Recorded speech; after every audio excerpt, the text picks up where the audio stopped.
নমস্কার। পেন্ডিলেন্থান্স backbone babies গ্রুপেরই আরেকটি গাছ হচ্ছে ভেরিগেটেড। এটাকে বাংলায় রাংচিতাও বলে থাকি আমরা।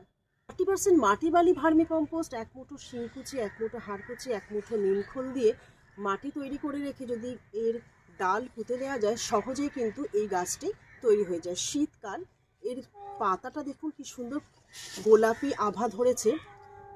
শীতের তীব্রতা যখন বাড়ে তখন আস্তে আস্তে কিন্তু পাতা ঝরে যায়, অর্থাৎ এদের তখন ঘুমের সময়।